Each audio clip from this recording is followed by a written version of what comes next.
ሰራለውና ማለት አለበት። ብፁዕ አቡነ ጎርጎርዮስ ለአገልግሎት ላይ ላለን ሁሉ ትልቅ ትምህርት የሚሆን ነገር ተናግረው አልፈዋል። ጌታ ለእያንዳንዱ ሰው ስራ ሰጥቶታል። ያንን መስራት የእርሱ ፈንታ ነው።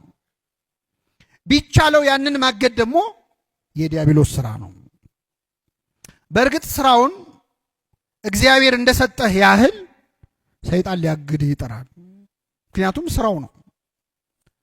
ሌላ ነገር በበለጠ ደስ የሚያሰኝ ሊያቀርብልህ ይጥራል። በዓለማዊ ተስፋዎች ያባብልሃል። የሐሜት ጎርፍ ያስወርድብሃል። ደራሲያን እንዲጠይቁ እጅግ ስመጥር ሰዎችም በክፉ እንዲናገሩብህ ይጠቀምባቸዋል። ጲላጦስ፣ ሄሮድስ፣ ሃና፣ ቀያፋ ሁሉም ባንተ ላይ ያድማሉ። ይሁዳም ባጠገብ ቆሞ በ30 ብር ሊሸጥ ይከጅላል። ይህ ሁሉ የደረሰብህ ሰይጣን በዚህ ከስራህ ሊስብህና እግዚአብሔርን ከመታዘዝ ሊያሰናክልህ መሆኑን ልትገነዘብ አትችልምን? አንተ ግን ስራህን ስራ። አንበሳው ሲያጓራ ፍንክች አትበል።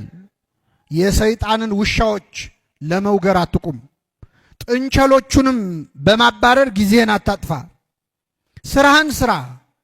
ዋሾች ይዋሹ፣ ጠበኞች ይጣሉ፣ ማህበሮች ይወስኑ፣ ደራሲዎችም ይድረሱ፣ ሰይጣንም የፈለገውን ያድርግ። አንተ ግን ምንም ነገር እግዚአብሔር የሰጠህን ስራ ከመፈጸም እንዳያግድህ ተጠንቀቅ። ገንዘብ እንድታተርፍ አልተላክም፣ እንድትበለጽግም አልታዘዝክም። ለክብርህ ተከላከል ብሎ አልነገረህም። ሰይጣንና አገልጋዮቹ የሚነዙትን የሐሰት ወሬ እንድታስተባብል አልተጠየቅም።